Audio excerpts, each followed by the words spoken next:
300 या 350 का किलो का पैक मिलता है बाजार से टमाटो केचप का, और इसमें यह भी कंफर्म नहीं होता कि उसमें टमाटर भी हैं या नहीं। तो आज मैं आपके लिए बहुत ही आसान स्टेप्स के साथ खालिस टमाटरों के साथ बहुत ही यम्मी यम्मी केचप घर पे बनाऊंगा, और यकीन करें सिर्फ तकरीबन 200 या 220 रुपए में मैंने 3 किलो टमाटर की केचप बनाई है। तो टमाटो केचप बनाने के लिए हमने जी सबसे पहले टमाटर ले लिए। ये देखें इस तरह से कितने प्यारे फ्रेश और मजेदार से टमाटर हमारे पास मौजूद हैं। ये वीडियो देखने के बाद भी अगर आपसे टमाटो केचप घर पे ना बन पाई ना, तो फिर कभी भी नहीं बन पाएगी, क्योंकि बहुत ही आसान स्टेप्स के साथ आज हम टमाटो केचप जो है वो घर में बनाएंगे। तो यहाँ पे सबसे पहले हमने क्या करना है, अपने टमाटरों को इस तरह से काट लेना है। कोई खास इसमें रूल नहीं है, बस आप उनको इस तरह से स्लाइसिस करते जाएं, बड़े बड़े स्लाइसिस कर लें। ये सारे टमाटर जो है इस तरह से हमने काट लिए हैं। ये देखें ये टमाटर हमारे रेडी हो गए हैं।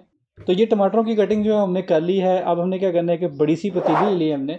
तो पतीली के अंदर वो सारे टमाटर हमने डायरेक्ट शामिल कर देने, उसमें अभी कुछ भी वो शामिल नहीं किया, बस टमाटर हमने शामिल कर दिए। और ये जो टमाटर हमारे नीचे गिर गए थे इनको भी पतीली में शामिल कर लेंगे, क्योंकि रिस्क को ज़ाया बिल्कुल भी मत कीजिए। तो केमिकल वाली टमाटो केचप छोड़ दें, इस रमज़ान जो है ये वाली केचप बना के रख लें और सारा रमज़ान जो है वो इसको इस्तेमाल करें। अच्छा जी, इसमें चला जाएगा एक बड़े साइज़ का प्याज जो है वो उसको इस तरह से काट के इसके अंदर शामिल कर दें, और इसके साथ ही इसमें तकरीबन 1 इंच का अदरक का टुकड़ा है जिसको छोटे छोटे पीसेस में करके हमने वो शामिल कर दिया है। और इसके साथ इसमें चला जाएगा 7 से 8 हमारे पास ये लहसुन के जवे हैं। ठीक है जी, ये इसमें शामिल कर दें।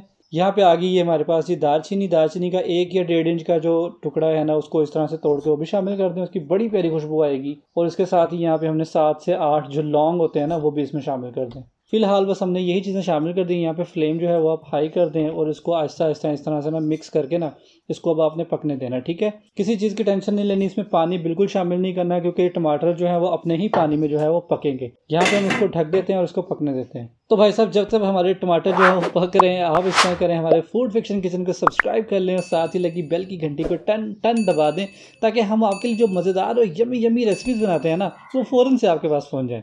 तो सब्सक्राइब करने के बाद चलते हैं हमारे टमाटर की तरफ। ये देखें हमारे टमाटर जो है काफ़ी हद तक वो जो नरम हो गए हैं। ठीक है, गलना शुरू हो गए हैं। आप इसके अंदर पानी देखें, पानी हमने इसमें बिल्कुल भी शामिल नहीं किया था। ये जो आपको पानी नज़र आ रहा है ना, ये सारा टमाटरों का अपना पानी है और इसी में टमाटर जो है वो गल गए हैं। ये देखें टमाटर जो है हमारे काफ़ी नरम हो चुके हैं। तो फिलहाल तो हमने इसको इतना ही पकाना था। यहाँ पे हम क्या करेंगे, फ्लेम को कर देंगे बंद। ठीक है, और बिल्कुल हल्का सा इसको ठंडा होने के बाद ना इसको इस तरह से एक चम्मच की मदद से निकाल के, ये देखें हमारे टमाटर जो है वो अच्छे तरीके के साथ गल चुके हैं। अभी इसमें इसके छिलके भी हैं, इसके बीज भी हैं, कोई मसला नहीं है, वो सब निकल जाएगा। यहाँ पे हमने इसको ले जाना है और यहाँ पे हमने इसको जूसर जग के अंदर डाल देना। ठीक है, इस तरह से जूसर जग को जो है फिल कर ले, बहुत ज़्यादा फिल नहीं करना, क्योंकि जब आप मशीन को चलाएंगे तो ये बाहर की तरफ गिरेगा। ये देखें ये हमारा पेस्ट जो है वो रेडी हो गया है। अब हमने क्या करना है, अब हमने एक पतीली ले ली और पतीली के ऊपर इस तरह से हमने एक जाली वाला स्ट्रेनर रख दिया। ये हर घर में मौजूद होता है। ठीक है, तो हमने जो पेस्ट रेडी किया टमाटरों वाला वो इस तरह से स्ट्रेनर के अंदर डालेंगे, ताकि जो हमारे इसके अंदर छिलके थे और जो बीज था उनको हम सेपरेट कर सकें। ठीक हो गया, बहुत ही आसान स्टेप्स हैं। आप इसको आहिस्ता आहिस्ता से हिलाते रहें और इसका जो पेस्ट है ना, वो जो इसका जूस है वो सारा नीचे चला जाएगा, और जो इसकी स्किन है, जो छिलके हैं और जो बीज है वो ये देखें इस तरह से बच जाएगा। ठीक है, तो इसको आप बेशक वेस्ट कर दें, इसकी हमें ज़रूरत नहीं है। रेसिपी को ध्यान से ज़रूर देखा करें, क्योंकि जब आप अपने घर पे बनाएं तो मैं ही चाहता हूँ कि यही वाली लुक और यही वाला टेस्ट आप भी पाएं। तो यहाँ पे देखेंगे हमने सारा पेस्ट जो है एक पतीली में इकट्ठा कर लिया। यहाँ पे चूल्हे को हम कर देंगे ऑन और फ्लेम को कर देंगे हाई। ठीक हो गया, इसके फ़ौरन बाद हम यहाँ पे डालेंगे जी सिरका। तकरीबन 1 कप यहाँ पे हम लोग वाइट विनीगर डाल रहे हैं। ठीक है, सिरका यहाँ पे शामिल कर रहे हैं, सिरका इसमें चला गया। और उसके साथ ही यहाँ पे हम डालेंगे जी चीनी। ये चीनी भी 1 कप है। ये वाली मेजरमेंट जो है ना वो आपने नोट कर लेनी है और याद कर लेनी है। इसी तरह से इतनी इतनी ही चीज़ें आपने डालनी है, तो परफेक्ट केचप इंशाल्लाह आपकी बनेगी। तो चीनी के बाद यहाँ पे हम डालेंगे जी इसमें नमक। नमक जो है वो भी तकरीबन 3 टेबलस्पून जो है वो इसमें शामिल कर दें। अच्छा जी, यहाँ पे आपने लाल मिर्च शामिल करनी है, तकरीबन 1 टेबलस्पून। ठीक हो गया, लाल मिर्च शामिल करने के बाद ये देखिए हमारे पास लकड़ी का खूबसूरत सा चम्मच है। इस चम्मच की मदद से हम इसको जो है वो आहिस्ता आहिस्ता इस तरह से घुमाना शुरू कर देंगे, हिलाना मिक्स करना शुरू कर देंगे। ठीक है, इसको अच्छे तरीके के साथ इन सारे चीज़ों को मिक्स कर लें। अच्छा, अभी आप नोटिस करें इसका कलर जो है वो ऑरेंज सा है, तो बेफिक्र हो जाएं, इसका खूबसूरत सा कलर लाल लाल टमाटो केचप की तरह ही आएगा, बस देखते जाएं। तो इसको पकने देंगे तकरीबन 10 मिनट तक, और 10 मिनट बाद ये देखें इसके ऊपर झाग आना शुरू हो जाएगी। ठीक है, ये 10 मिनट बाद इसकी कंडीशन ये वाली होगी।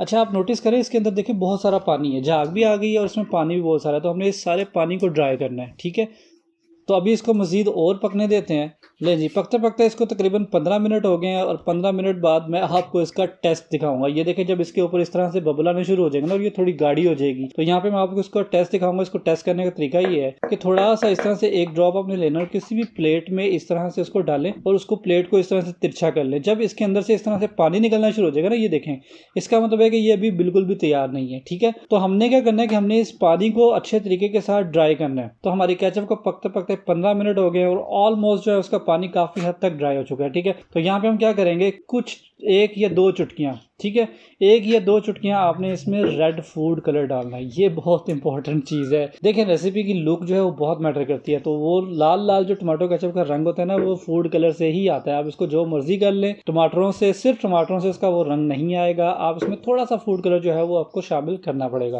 ये देखें, हमारी केचप जो है काफ़ी हद तक पक चुकी है। इसके अंदर से पानी काफ़ी हद तक ड्राई हो चुका है। इसको दोबारा टेस्ट करेंगे, एक ड्रॉप इस तरह से प्लेट के अंदर रखेंगे और उसको इस तरह से तिरछा करेंगे। ठीक है, अब हमने नोटिस करना है कि इसके अंदर से पानी आता है कि नहीं। और एक और बात आपने ज़हन में रखनी है कि जब ये केचप ठंडी हो जाएगी ना, तो थोड़ी सी और गाढ़ी हो जाएगी। अब इसमें केचप तो स्लाइड हो रही है, लेकिन पानी का ड्रॉप जो है वो नीचे की तरफ नहीं निकल रहा है। इसका मतलब है कि ये कंडीशन इसकी बिल्कुल ठीक है। तो आपने क्या करना है, यहाँ पे चूल्हे को कर देना है बंद, ठीक है, और इसको ठंडा होने देना है। ले भाई साहब, ग़ज़ाइयत से भरपूर और असली टमाटरों वाली टमाटो केचप जो है बिल्कुल तैयार है। अपने स्नैक्स के साथ इसको एंजॉय करें, बच्चे इसको ऐसे ही चट कर जाएंगे। और यकीन माने, इसका टेस्ट जो है वो बाज़ारी केचप से बहुत ही डिफरेंट है। आप हैरान रह जाएंगे जब आप खुद घर पे बना के इसको ट्राई करेंगे। तो कैसी लगी आपको सिंपल सी और बहुत ही यम्मी यम्मी टमाटरों की केचप की ये रेसिपी? अगर आपको वीडियो अच्छी लगी है तो भाई सब्सक्राइब जरूर करते जाना। मैं मिलूंगा आपसे अगली एक और किसी बहुत ही ज़बरदस्त रेसिपी वीडियो के साथ। तब तक के लिए मुझे इजाज़त दीजिए। अल्लाह हाफिज़।